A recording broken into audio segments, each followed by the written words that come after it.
The recording that you see is a very stressful and difficult VP that I went into, and a lot of crazy stuff happens in here. It was certainly one of the more taxing challenges I've faced, and I'm not going to say what the outcome of this attempted VP is, but just keep watching, and it gets pretty crazy, I'll just tell you that much. This is not clickbait XD. So, we start off, we're supposed to have 8 people in this VP, but doesn't work out that way because 2 disconnected in the elevator opening up. So we're already down to 6, and one of these 6 is a 15-laugh 2-track Uber. So, not the best. Also, most of the players that we're with are somewhat high suits, but they just have really bad gags and laugh for some reason. I'm not quite sure how that happened. And also, this bunny keeps randomly using storm clouds that aren't maxed and basically forcing me into very specific plays. It's not that big of a deal, but it means we're going to have more gags burned. And she keeps trying to use the storm cloud over and over again, even though it's not necessary. I kind of understand why. I mean, it's not that horrible of a mistake, but it does add up later, as you will see. Anyhow, so far it's just pretty standard stuff with 3 people, especially just given the circumstances.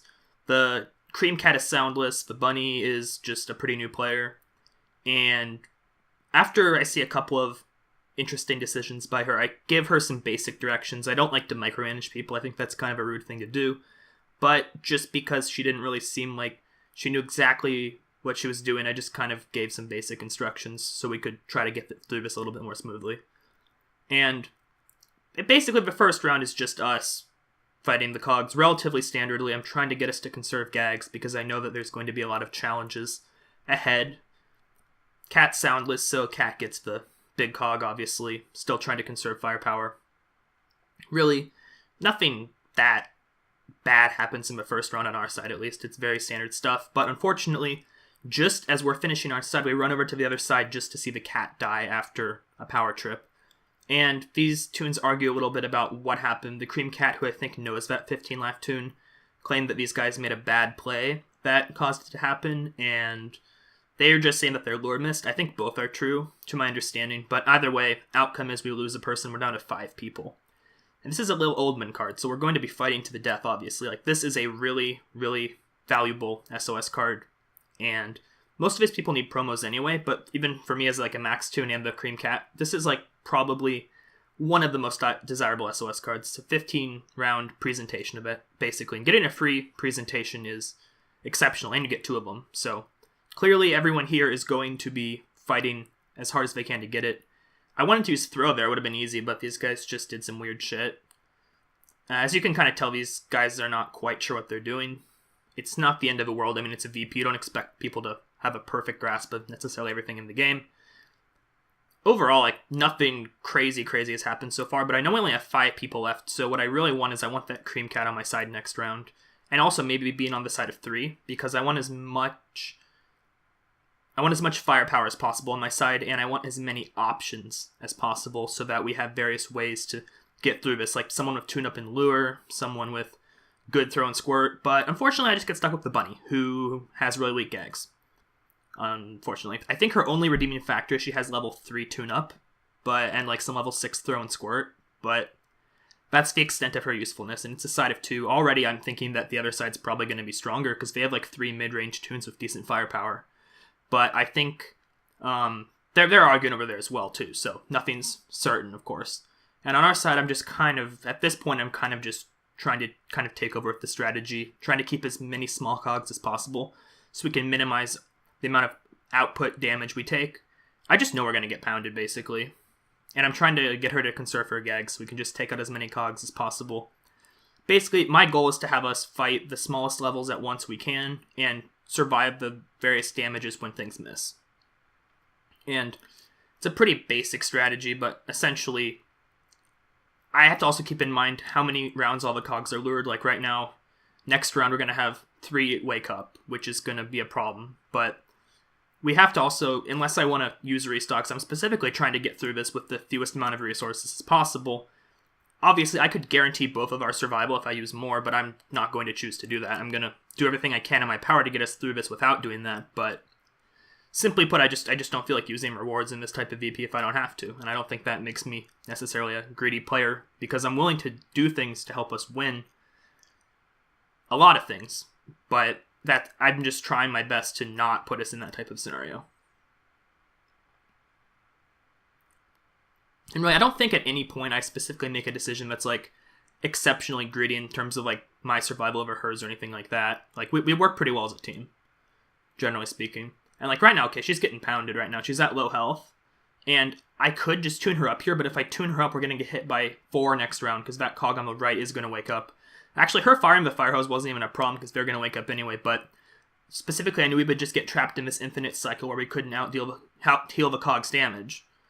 And unfortunately, because the lure misses there, that causes her to go sad. It wasn't really like the type of situation where it's like, oh, if you just used a wedding cake, she could have lived. It was more just an unlucky lure miss. And so, yeah, I don't think that was too selfish on my part, but it does suck that she died, because now I'm by myself. And I'm sort of round stalling here because I feel like the other side maybe can make some progress since they have 3 people, but it looks like they're just getting absolutely obliterated. So I'm still kind of round stalling just in case they're exaggerating, but I figure out pretty quickly that they're saying goodbye to me as they're about to die. And very quickly here, within a couple of rounds, they go sad. So what ends up happening is pretty early into the Skelecog round, probably less than halfway through, I end up completely by myself. And I have to figure out the best way to get through this pretty shitty situation. Try to figure it out, because obviously I don't want to, like, go crazy in here. I want to get through this the most efficient way that I can. So I go ahead, fire up an Opera. I could have probably tried to kill more cogs, but because of that 12, I was kind of concerned. Looking back, maybe I could have tried to stall more, but I also didn't have many gags. So we're down to just 2 cogs here, it looks like. I'm feeling pretty good. Like, I guess they killed more cogs than I realized, but I was also trying to be open-minded for other situations. So now we're just down to 2 more. All I have to do is storm this guy, except it misses, which is shitty, because now I get absolutely pounded. And I'm down to 20 laughs, so I'm just like, fuck, I guess I have to use my wedding cake, because if I don't, then I'm gonna die, or I have to use other shit. So do all that, and I get through the Skelecog round, which would have been a lot smoother if I didn't take that double hit for no reason at the end. But now I gotta do a solo VP with 20 laugh points, and I'm not prepared to use my rewards. I basically, my attitude here is, okay, if I pull it off, if I manage to not get hit, I'll finish it. Unfortunately, right there, I just get absolutely fucked, because I randomly decided to jump out of, like, boredom. And if you randomly jump out of boredom, there are some situations where you will accidentally be in the closing frame of the previous jump, and you'll be unable to dodge the next one. So jumping around like I was there, that's a really bad mistake. And I also have to constantly try to jump the second I do those stuns, because as you can see, there's a lot of times where you're just close to getting stun jumped automatically when you stun the VP, so I have to be very careful to not do that. I try to keep my distance on all of these stunts the best I can. I know that one mistake and it's over, so I figure I'm going to take as much time as I can to really make sure that I'm safe, and try to get as many stuns in the front as I can, even though I'm at a high risk for damage, so I don't need as many total stuns. Because the most likely part I'm going to fuck up is getting stun jumped. Because if I stun jump myself, that's it. And I'm well aware of this. I know there's a pretty decent chance that could happen.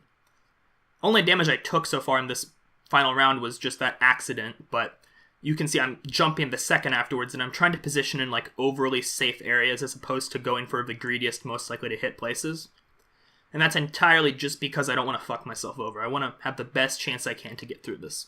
So keep doing all this. Just in this position I'm in, it's not as close as you usually see people stunning, and it's mainly just because I want to have room to run wherever I need to run as far as I need to, not have to be playing on the fringe edges, because taking a -3 from like those gears is just like a big deal right now. Getting hit by anything is a big deal right now, so I don't want to take any damage, period.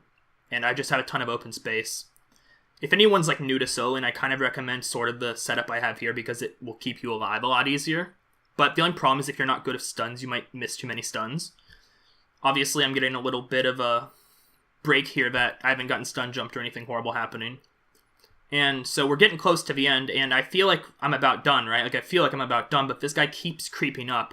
He keeps going, like, he just keeps... It takes 1 billion stuns to kill him at this point, and it's really nerve-wracking, and so I have to be very careful, because I know anything can happen, and I'm trying to do it, but he's gonna look. And he's going to keep looking to see if he can get me. Like there. and it's really, really stressful. But we keep fighting, and he keeps fighting. It's like, it takes fucking forever, as you can see. There's just so many parts. He's not opening his cage, he's rolling back up, and I just can't seem to get that final stun. But there we go, I finally get it, and that was actually a really intense experience for me, because I don't have a lot of experience soloing this type of stuff, and I just know that so much can go wrong in that final round, and also in the Skelecog rounds. I really wish that I could have kept more people alive, but that was a really intense VP I thought would be fun to share, and I hope you guys enjoyed this video. See you next time, and goodbye.